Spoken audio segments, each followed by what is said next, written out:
Al principio había oscuridad, y entonces una explosión produjo el nacimiento de una existencia en expansión infinita de tiempo, espacio y materia. Cada día nuevos descubrimientos desvelan los misteriosos, increíbles y letales secretos del lugar al que llamamos universo. Ya han eliminado a los dinosaurios y a otras muchas especies, y no hay duda de que volverán a atacar. Sería un desastre de proporciones más que bíblicas.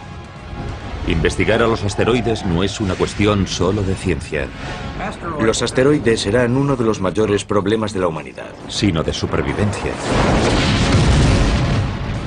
Cuanto más sepamos antes de que lleguen, mejor preparados estaremos para intentar algo.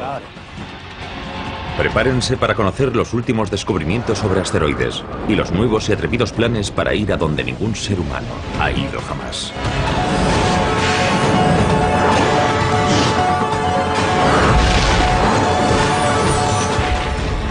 El universo. Ataque de asteroides. Es el año 2029. Y un asteroide al que los científicos siguen desde hace décadas pasa cerca de la Tierra. La anchura del asteroide ronda los 3 campos de fútbol. Se llama Apophis, por el antiguo dios egipcio de la destrucción. Según las últimas predicciones, Apophis no impactará contra la Tierra en 2029. Pero a su paso por una zona de espacio próxima, pero aparentemente indeterminada, la comunidad científica mundial está en alerta máxima. Los astrónomos han delimitado una zona muy pequeña de espacio.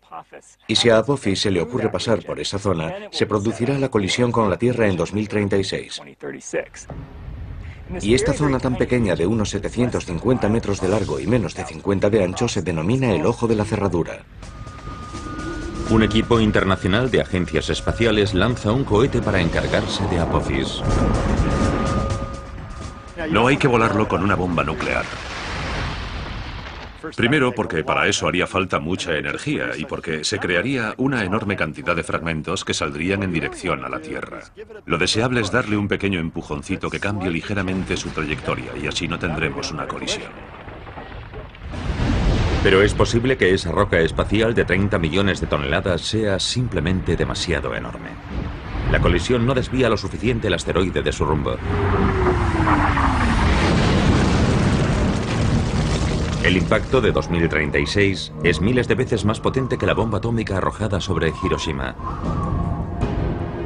El cráter inmediato es tan grande como la isla de Manhattan. Crearía un cráter de más de 3 kilómetros de ancho. Si Apophis impactase contra una ciudad,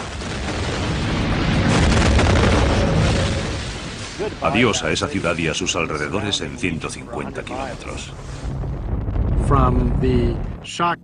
La onda expansiva, la explosión, los vientos, el material eyectado y el enorme terremoto que se produciría, se expandirían y se sentirían en una zona enorme.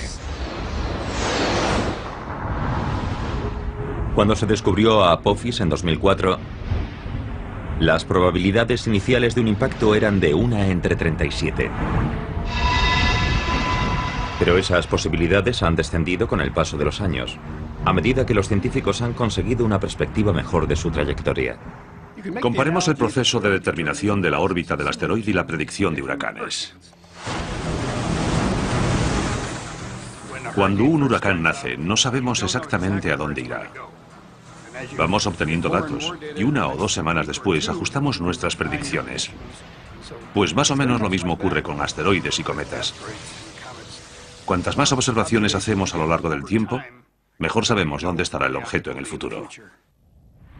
Por eso hoy las posibilidades de impacto sobre la Tierra, de solo 1 entre 250.000, son mucho más reducidas que la predicción original de 1 entre 37. Pero incluso aunque Apophis no impacte contra la Tierra, no hay duda de que al final lo hará otro objeto. Es un desastre que las agencias espaciales se toman muy en serio. En julio de 2010, un grupo de asesoramiento de la NASA recomendó la creación de una oficina de defensa planetaria para estudiar cómo detectar y desviar a un asteroide que viniese en nuestra dirección. Sabemos con certeza que un asteroide impactará contra la Tierra en los próximos 10.000 años. Uno grande. Y la pregunta es cuándo ocurrirá y si estaremos preparados para cuando eso suceda. Un parque de atracciones junto al mar es un lugar inverosímil para demostrar la velocidad a la que asteroides y cometas se desplazan por nuestra esquina de universo. Pero una atracción de este parque revela en realidad muchas cosas sobre estos objetos letales. Nuestro sistema solar es como una galería de tiro. Asteroides y cometas impactan de vez en cuando contra planetas y lunas, creando gigantescos cráteres de impacto. Los objetos más grandes presentan un perfil más grande, de modo que es más fácil alcanzarlos. En este caso, tengo que alcanzar estas dianas, que son todas más o menos del mismo tamaño. Pero imagínense que ese hombre es Júpiter. Es grande, y la ardilla podría ser la Tierra, que es más pequeña. Y las hormigas podrían ser nuestra luna, más pequeña todavía. De modo que Júpiter es bastante fácil de alcanzar. La Tierra, la ardilla, es más difícil de alcanzar. Tiene un perfil más pequeño. Ah, ahí está. La Tierra ha sido alcanzada. Las hormigas son pequeñas. Así que es más difícil todavía alcanzarlas. La mayoría de los asteroides fallan, solo impactan de vez en cuando. Pero a diferencia de lo que ocurre en la galería de tiro, donde las balas, o en este caso los flashes de luz, siempre viajan en línea recta, asteroides y cometas se curvan hacia sus objetivos. Júpiter tiende a atraer asteroides y cometas a través de su gravedad. Así que es como si yo empezase con el punto de mira desviado hacia afuera y Júpiter tirase del cañón del rifle hacia él para que mi disparo dé en el blanco. Dado que la Tierra es mucho menos enorme que Júpiter, su gravedad inferior no atrae a tantos asteroides. Y la Luna, con apenas una sexta parte de la gravedad de la Tierra, atrae incluso menos. Pero como ilustran los cráteres de la superficie lunar, los impactos no habituales de asteroides durante un largo periodo de tiempo provocan muchísima destrucción. La capacidad de Júpiter para atraer a cometas y asteroides se ha puesto de manifiesto recientemente. En 1994, fragmentos del cometa Shoemaker-Levy 9 impactaron contra Júpiter. Los científicos pensaban que este tipo de impacto grande era un suceso aislado, algo que solo se veía una vez cada varios siglos. Pero entonces otro cometa o asteroide llegó en julio de 2009. Creó un enorme punto oscuro y una bola de fuego tan grande como la Tierra. Haber contemplado a dos impactadores diferentes contra Júpiter en un plazo de tan solo 15 años es una señal de que el sistema solar podría tener más tráfico del que pensábamos. Y entonces, en junio de 2010, un tercer objeto impactó contra Júpiter y un astrónomo aficionado captó el momento del impacto. ¿Obligaría esto a los científicos a cambiar sus cálculos y a reconocer que Júpiter recibe impactos de objetos grandes con mucha más frecuencia que hace algunos siglos? Creo que no hay necesariamente muchos más de los que pensábamos antes, porque el objeto que impactó en 2009 era más pequeño que el cometa Shoemaker-Levy 9. Y hay muchísimos más objetos pequeños volando por ahí que objetos grandes. Pero la información sobre cualquier tipo de impacto, grande o pequeño, siempre es útil. Para comprender el peligro de impacto sobre la Tierra, necesitamos conocer la población de asteroides, sus órbitas. Así que cualquier información, por ejemplo, con qué frecuencia impactan contra Júpiter o en la zona de Júpiter, contribuye a nuestro conocimiento de la población general de objetos de nuestro sistema solar y nos ayuda a saber si debemos estar preocupados por un posible impacto sobre la Tierra. La mayor fuente de esa población es el cinturón de asteroides principal, situado entre Marte y Júpiter. Ahí es donde la fuerte atracción gravitatoria de Júpiter ha impedido que millones de rocas más pequeñas se convirtiesen en otro planeta. Pero eso no es todo. Pensamos en los asteroides como en esas cosas que viven en el cinturón entre Marte y Júpiter, porque históricamente ahí es donde se encontraron al principio la mayoría. Pero de hecho hay asteroides que viajan más allá de Júpiter. Hay asteroides que se acercan al Sol, asteroides que se acercan a la Tierra. El asteroide más grande es Ceres, mide unos 1000 kilómetros de ancho y ocuparía desde Washington DC hasta Chicago. Es tan grande que constituye aproximadamente un tercio de la masa total del cinturón de asteroides. Un impacto de algo así sería muy mala noticia para todas las criaturas vivas de la Tierra. Es unas 100 veces más grande que el meteorito que provocó el impacto de Chicxulub, que causó la extinción del 70% de las especies de la Tierra y de los dinosaurios. Así que de entrada ya parece algo malo, pero es algo muy malo. Sería un desastre de proporciones más que bíblicas. Crearía un cráter casi tan grande como los Estados Unidos. Pero además de hacer eso, proyectaría material fundido y crearía vientos supersónicos por todo el globo. Afortunadamente, Ceres se encuentra en una órbita estable alrededor del Sol, y los asteroides grandes son fáciles de detectar y seguir. Probablemente estaríamos sobre aviso con décadas de antelación si un asteroide de más de 1,5 kilómetros de ancho tuviese posibilidades de impactar contra la Tierra. Pero los más pequeños suponen un reto mayor, como demuestran las últimas investigaciones. Hay muchos más pequeños que grandes. Si pensamos en objetos de 1 kilómetro de diámetro o mayores, hablamos de unos 940 y de que hemos descubierto un 86% de la población. Si hablamos de objetos más pequeños, digamos de 100 metros y mayores, creemos que hay unos 50.000 y que hemos descubierto el 10%. Y si hablamos de objetos inmóviles más pequeños, objetos de 30 metros o un poco más, calculamos que hay unos 2 millones de esos objetos y que hemos descubierto mucho menos del 1%. Los mejores telescopios que estarán conectados online en la próxima década permitirán a los astrónomos identificar muchos más asteroides de todos los tamaños. Pero un asteroide de 30 metros de ancho en rumbo de colisión con la Tierra podría no ser descubierto hasta poco antes de su impacto. Y algo de ese tamaño tiene una potencia devastadora.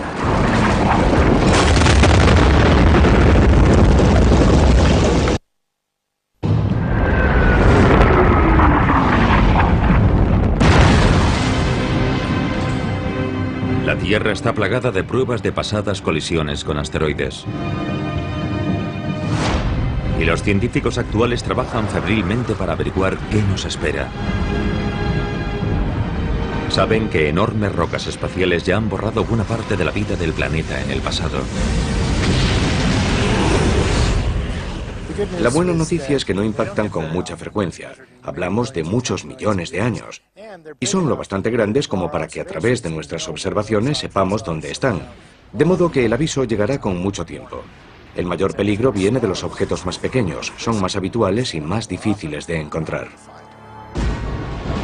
Imaginemos que uno de estos asteroides más pequeños se dirige hacia una ciudad. Puede que no la descubramos hasta tan solo unas horas antes del impacto, lo que dejaría poco tiempo para la evacuación y ninguna posibilidad de intentar su desvío en el espacio. Si mide unos 30 metros de ancho en el momento del impacto, chocará con la energía de una explosión nuclear de 5 megatones. 400 veces más potente que la bomba atómica arrojada sobre Hiroshima. En el momento del impacto contra la Tierra puede causar muchos daños, porque el cráter que se crea normalmente tiene 10 o 20 veces la anchura del objeto impactador. Así que hablamos de unos 300 o 500 metros, y varios kilómetros a la redonda del impacto se verían afectadas por los escombros que saldrían eyectados. Volarían un montón de cosas sobre nosotros.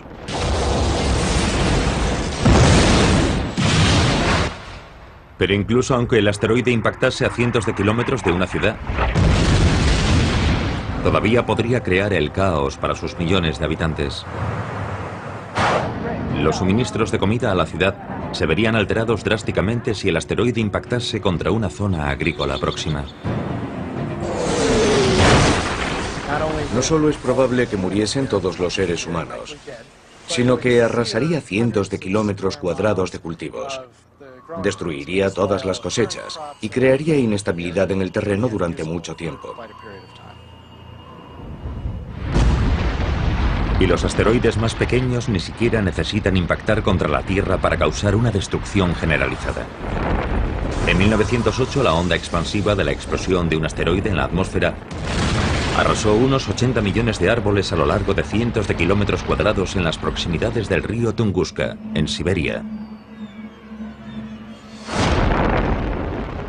Cuando un asteroide o un cometa se dirigen hacia la Tierra, se encuentran en primer lugar con la atmósfera y se aprietan, se comprimen. Y esa presión provoca que el asteroide o el cometa exploten. Esa explosión propaga la energía por una amplia región del suelo que está debajo. Por eso estas explosiones atmosféricas también son muy peligrosas. Pero la roca que causó toda esa destrucción podría haber sido incluso más pequeña de lo que se pensó en un principio. Cuando llegó a la atmósfera, el objeto de Tunguska tal vez medía solo unas docenas de metros de ancho, en lugar de los centenares que se pensó originalmente. En principio puede parecer algo bueno. Tunguska era más pequeño de lo que pensábamos. Pero en realidad es malo para nuestras predicciones de futuro porque hay más objetos pequeños que grandes. Un objeto pequeño puede causar muchos daños, y esos impactos ocurrirán más a menudo que los impactos de un objeto mayor. Así que puede que tengamos un impactador cada pocos siglos en lugar de cada pocos milenios.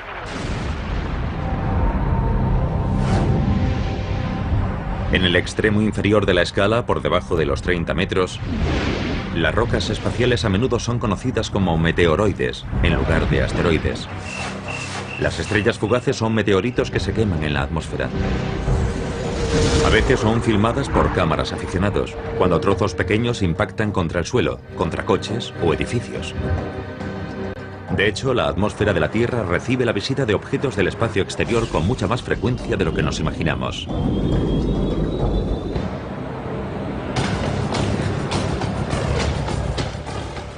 Estoy aquí en esta cantera activa, junto a este montón de roca triturada, porque esta es más o menos la cantidad de material, de polvo, de arena y de piedras que llegan a la atmósfera de la Tierra cada día. Unas 100 toneladas, suficiente para llenar 6 o 7 de estos volquetes. Aquí tenemos una roca tamaño pelota de baloncesto. De media, unas 2 de estas impactan contra la atmósfera de la Tierra cada día. Después está el objeto tamaño coche pequeño.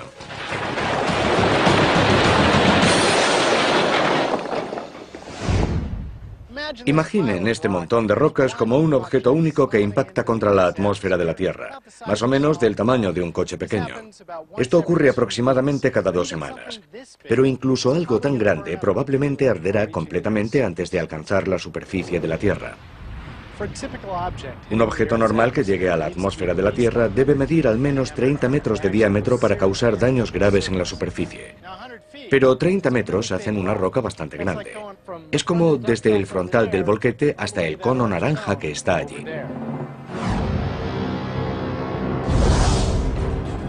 En el otro extremo del espectro está el cráter de impacto confirmado más grande de la Tierra, situado en Bredford, Sudáfrica. Su diámetro es de casi 300 kilómetros y cambió drásticamente la Tierra cuando se produjo el impacto hace unos 2.000 millones de años. Seguramente envió una capa de material al espacio que posteriormente volvió e impactó contra la Tierra, provocando incendios, si es que quedaba algo por arder. Y los efectos climáticos del impacto seguramente duraron décadas. Los océanos estaban completamente acidificados. Había toneladas de hollín en la atmósfera, algo que no nos gustaría ver hoy para nada. Para la vida primitiva de la Tierra en aquel momento fue un fenómeno de extinción importante, que dejó un cráter más del doble mayor que el que eliminó a los dinosaurios. El cráter sudafricano no se descubrió hasta la década de 1990, dado que la mayoría de sus rasgos se habían erosionado a lo largo de los 2.000 millones de años posteriores. Pero las fotos obtenidas desde el espacio revelaron su existencia. Una región montañosa en el centro del cráter hizo pensar inicialmente a los científicos que había habido actividad volcánica en la zona. Pero en realidad es lo que se conoce como pico de rebote central, un rasgo característico de los cráteres que miden 150 kilómetros de ancho o más. A medida que aumentamos de tamaño, la energía del impactador es tan alta que cuando entra, la roca básicamente actúa como si no tuviese fuerza. Y lo que tenemos es algo muy parecido a lo que ocurre cuando arrojamos una piedra al agua. Vemos el pico del rebote, cuando el agua baja y vuelve a subir. Pero como es roca, se solidifica y vemos un montón de estos picos centrales en la Luna y por todas partes en el sistema solar. Pero hay otros asteroides grandes que han impactado mucho más recientemente. Incluso más que el asteroide que mató a los dinosaurios hace 65 millones de años. 30 millones de años después, otro enorme asteroide impactó contra la costa este de América y ayudó a formar lo que hoy se conoce como Bahía de Chesapeake. Vemos restos que son prueba de ese impacto por todo el litoral oriental, hasta Nueva Jersey y Nueva York por el norte, y similares en el sur. El cráter de 90 kilómetros de ancho estuvo oculto bajo el agua hasta que la exploración petrolífera confirmó su existencia en la década de 1990. Y dado que el asteroide impactó justo en la costa, creó un enorme tsunami. Parece que las olas pudieron alcanzar entre los 15 y 45 kilómetros de altura, y serían olas muy grandes. Los montes Apalaches rondan los 1000 metros de altura. Así que aunque buena parte de las olas disminuyeron de altura según avanzaban tierra adentro, hablamos de mucha agua, que bien podría haber inundado los Apalaches y el actual valle del río Ohio. Y si ese mismo impacto ocurriese hoy, la costa este jamás volvería a ser la misma.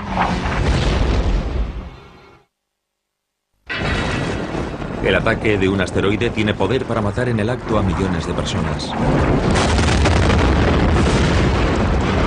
Los mayores impactos pueden causar incluso catástrofes globales y amenazar la propia existencia de la humanidad. Por eso el estudio de los asteroides es una de las máximas prioridades de la ciencia. Hace 35 millones de años, un enorme asteroide impactó contra la costa este de América. El cráter de 90 kilómetros de ancho estuvo oculto hasta hace muy poco bajo la bahía de Chesapeake. Sus efectos fueron devastadores. Pero, ¿qué pasaría si se produjese ese mismo impacto hoy? Borraría toda la costa este, básicamente por medio de una combinación de tsunamis, ondas expansivas y efectos térmicos. Además, proyectaría enormes cantidades de material de eyección que se propagaría a grandes distancias y provocaría incendios forestales. Millones de personas morirían en el acto o poco después del impacto. Pero las consecuencias irían mucho más allá, debido a la desorganización que reinaría en toda la región en cuanto a cultivos, comunicaciones, etc. Evidentemente, el centro de nuestro gobierno está en la costa este. Pero según apuntan los fósiles descubiertos recientemente, el asteroide de 1,5 kilómetros de ancho de la bahía de Chesapeake no parece haber tenido los mismos efectos globales que las extinciones masivas provocadas por el asteroide de 10 kilómetros que mató a los dinosaurios. El impacto que creó la estructura de la bahía de Chesapeake hace más de 30 millones de años fue enorme, pero tenía solo una pequeña parte de la energía liberada durante el impacto del Yucatán hace 65 millones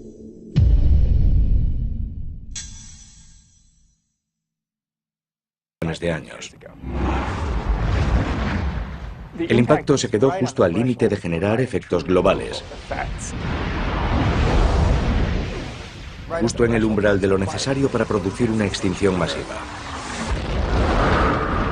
Debido a ese poder destructivo, es crucial saber exactamente a qué nos enfrentamos. Y eso significa acercarse lo máximo posible. En 2001, la misión de la NASA NEAR tenía como objetivo únicamente orbitar el asteroide Eros. Pero una vez que llegó allí y cumplió los objetivos de su misión, se tomó la decisión de intentar aterrizar. Eso es algo muy curioso. Es como una exploración de las de antes. Decidieron intentarlo y lo hicieron. Las imágenes de la aproximación y aterrizaje ofrecieron a los científicos una perspectiva mucho más detallada de la superficie de un asteroide de la que habían disfrutado hasta entonces, con algunos resultados inesperados. Una de las sorpresas que nos llevamos observando estos cuerpos pequeños es que tienen geología. Tenía rasgos tectónicos y parecía que se habían producido corrimientos y fenómenos de erosión en su superficie, y había cráteres de impacto y piedras grandes por todas partes. Imaginemos que un asteroide pequeño impacta contra uno mayor, se estrella contra él, levanta un montón de escombros que después se asientan lentamente, y esos escombros quedan esparcidos por toda la superficie. La nave espacial NIAR incluso transmitió desde la superficie información a la Tierra durante 2 semanas. Pero ha perdido la conexión por radio con la Tierra, así que se quedará allí en silencio durante millones de años. El explorador de asteroides Hayabusa de la Agencia de Exploración Aeroespacial Japonesa ha superado recientemente a NIAR. Es la primera nave espacial que ha conseguido aterrizar en un asteroide y regresar a la Tierra. Llegó en junio de 2010, tras un viaje de ida y vuelta de 6.500 millones de kilómetros. Como estaba planeado, la mayoría de la nave espacial se quemó en la atmósfera de la Tierra, pero la cápsula de muestras aterrizó con éxito en el rural australiano. Incluso hoy, todavía no está claro si hay muestras diminutas presentes. El minucioso examen de la cápsula continúa. Es un proceso largo, pero el equipo es optimista. Creen que extraeremos grandes datos de las primeras muestras de asteroide que han llegado a la Tierra. Para un geoquímico, un par de microgramos de material es suficiente para hacer un análisis detallado de composición química y mineralogía. Antes incluso de que regresase Hayabusa, ya estaba en marcha otra misión a un asteroide. 3, 2, 1, ignición y despegue. Tras su lanzamiento en 2007, la nave espacial Dawn o Amanecer de la NASA va camino de 2 de los asteroides más grandes del cinturón de asteroides que se encuentra entre Marte y Júpiter. Dawn llegará a Vesta, de 515 kilómetros de ancho, en 2011. Lo orbitará durante un año y después llegará a Ceres, de 1000 kilómetros de ancho, en 2015. No podríamos encontrar 2 asteroides más diferentes entre sí. Ceres creemos que es relativamente húmedo, tal vez tenga hielo bajo la superficie. Y el otro, Vesta, creemos que es lo contrario.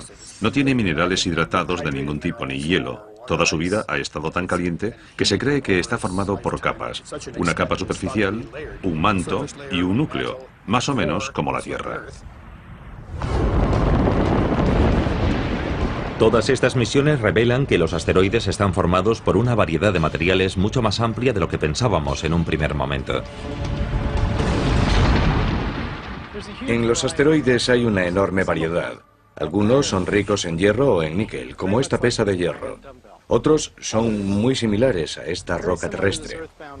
Son de piedra, rocosos. Y otros son una combinación entre los de hierro y los de piedra.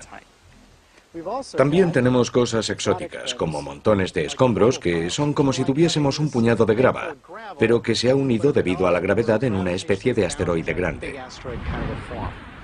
También tenemos excometas.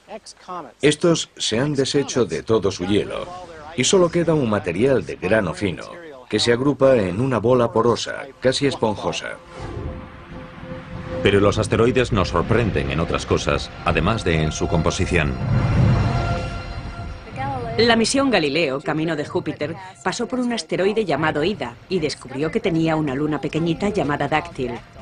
Esto fue una gran sorpresa. Y ahora hemos descubierto que no se trata de un incidente aislado. Los asteroides tienen sus propias lunas, a veces varias lunas. Estamos aprendiendo además que muchos asteroides viajan en parejas o incluso de 3 en 3. Y eso supone un nuevo campo de observaciones y de aspectos nuevos que debemos comprender. Saber cómo se agrupan los asteroides y de qué están hechos es algo que va más allá del interés científico. Imagínense que en el futuro un asteroide enorme, letal, se dirige a toda velocidad hacia la Tierra. Hay que desviarlo para que la humanidad sobreviva. Pero si no sabemos exactamente de qué está hecho el asteroide, los esfuerzos para salvar el planeta podrían volverse contra nosotros.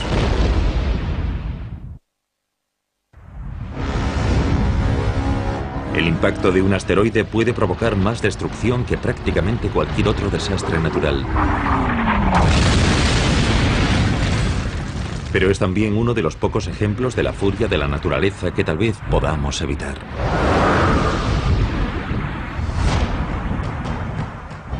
Imagínense que en el futuro un enorme asteroide se dirige hacia la Tierra a 110.000 kilómetros por hora.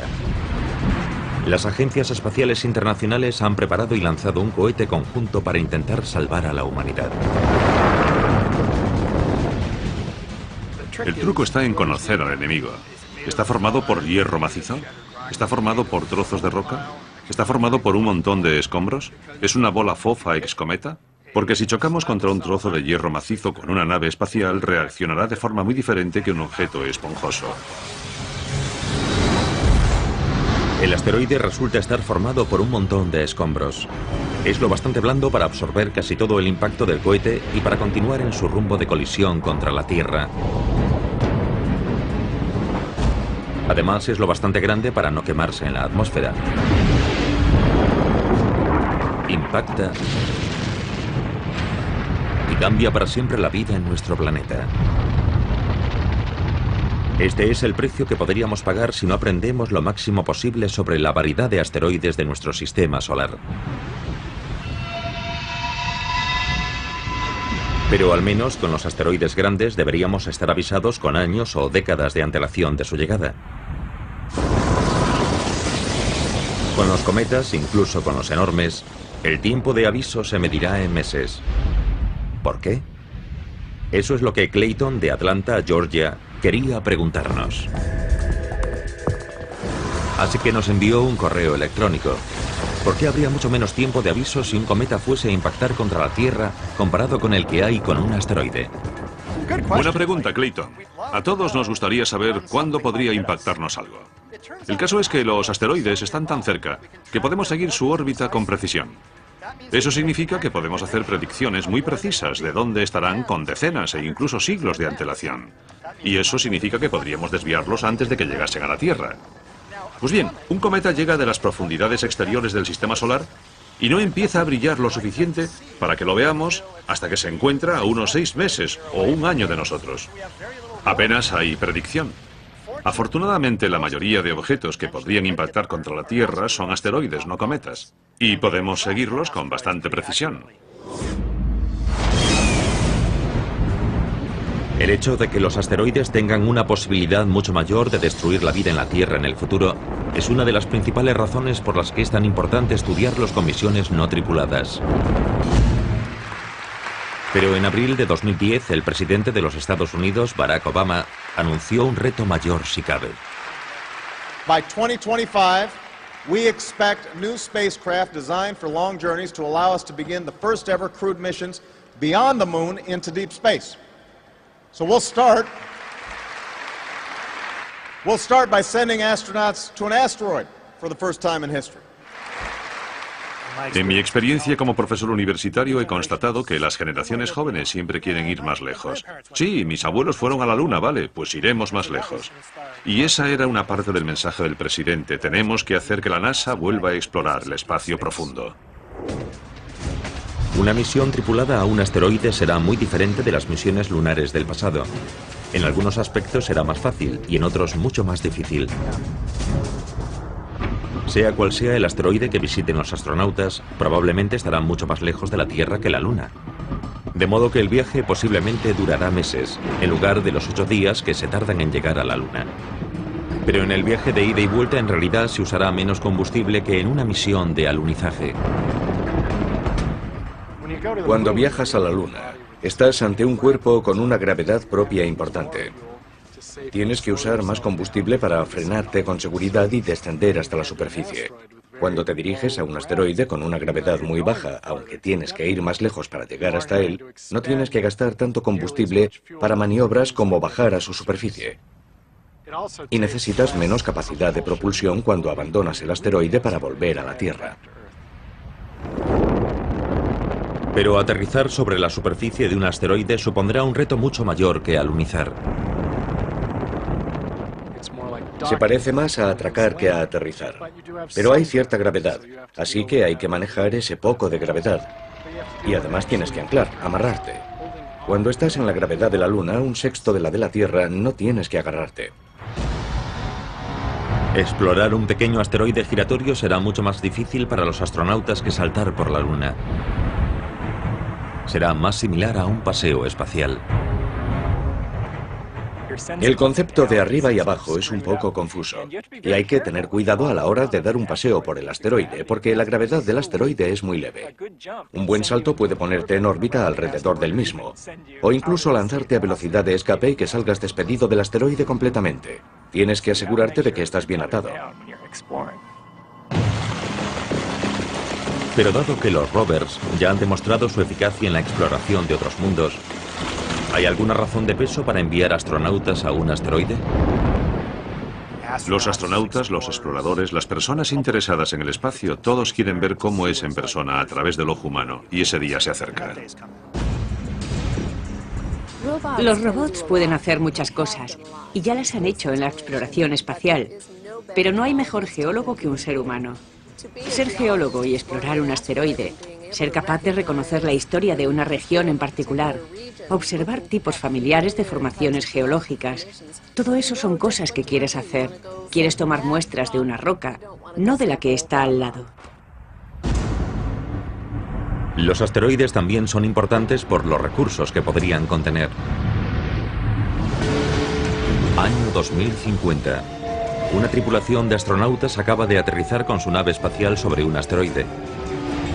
No han venido para explorar. Solo es una parada en boxes. Pero ¿qué tipo de recursos valiosos podría haber en este pequeño mundo rocoso?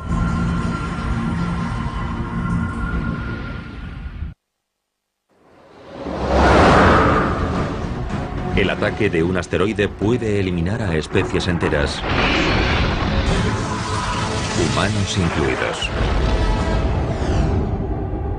Pero en lugar de aceptar ese destino, los científicos intentan aprender lo suficiente sobre ellos para evitar el desastre. Y los asteroides que no se dirigen hacia la Tierra podrían acabar siendo incluso útiles. Una de las razones para visitar asteroides y estudiarlos es que podrían contener recursos que podrían ser útiles para futuros exploradores humanos.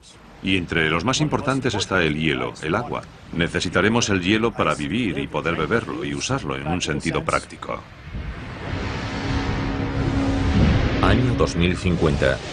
Una tripulación que viaja camino de Marte se ha detenido en un asteroide para repostar agua y otros suministros. El oxígeno del agua puede separarse para rellenar los tanques que permiten respirar a la tripulación. Pero esta estación de servicio rocosa tiene más cosas todavía que ofrecer.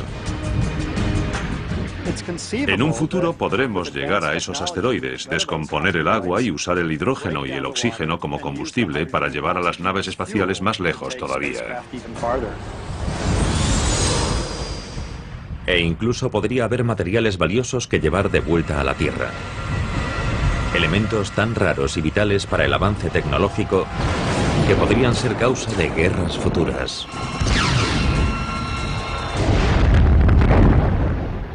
Algunos asteroides tienen platino y titanio y elementos terrestres raros que son importantes en muchos aspectos de la electrónica. Se denominan raros porque escasean en la Tierra y puede que no escaseen en algunos tipos de asteroides. Pero la razón más importante para investigar a los asteroides sigue siendo su capacidad para matar en el acto a millones de personas o para borrar a la raza humana de un plumazo.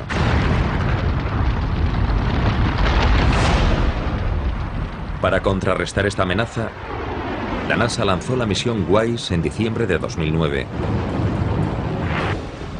El explorador infrarrojo de campo amplio ya ha encontrado 25.000 asteroides y más de una docena de cometas que eran demasiado oscuros para detectarlos con luz visible.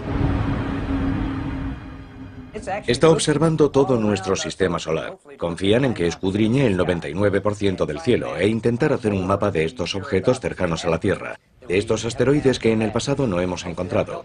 Puede que ello nos ayude a averiguar si hay alguno en rumbo de colisión con la Tierra. Y aunque es algo que normalmente no sale en primera página de prensa, ya ha habido bastantes asteroides que han pasado cerca de la Tierra. En abril de 2010, un asteroide de 20 metros de ancho pasó a 355.000 kilómetros de la Tierra, una distancia inferior de la que separa a la Tierra de la Luna. Y unos meses antes, un asteroide de 7 metros pasó mucho más cerca. En invierno de 2009, en noviembre, hubo un asteroide que pasó tan cerca de la Tierra que estuvo a solo 13.000 o 15.000 kilómetros en su punto más próximo. Y no lo supimos hasta que estuvo muy cerca. Es la misma distancia que separa a Los Ángeles, en los Estados Unidos, de Mumbai, en la India. Y en 1972, la cámara de un turista que visitaba el Gran Tetón en Wyoming captó un paso mucho más próximo de un objeto de tamaño similar. Aquel suceso fue lo más cerca que se puede estar de una colisión sin que llegue a ocurrir. En su entrada iba camino de chocar contra la Tierra, pero se desvió en la atmósfera debido a la presión del aire, como un guijarro que sale despedido de la superficie de un lago. Fue un buen toque de atención. Y entonces, en octubre de 2008, se produjo un impacto pequeño y aparentemente inofensivo en un confín remoto de Sudán, en África, pero que representó un gigantesco paso adelante para la ciencia de la predicción de los impactos de asteroides. Se descubrió un asteroide pequeño y se predijo que aterrizaría en Sudán al día siguiente, y lo hizo. Se trata del primer caso en el que se descubre un objeto y se predice que aterrizará en un lugar y un momento concreto. Y de hecho, posteriormente se encontrarían fragmentos de ese objeto en el desierto. Pero ese fue tan solo un pequeño impacto con un día de aviso. Hoy sigue debatiéndose sobre si podremos identificar y desviar algo capaz de infligir daños catastróficos a la Tierra. Los científicos creen que todavía hay millones de asteroides sin identificar ahí fuera, capaces de destruir una ciudad o algo peor.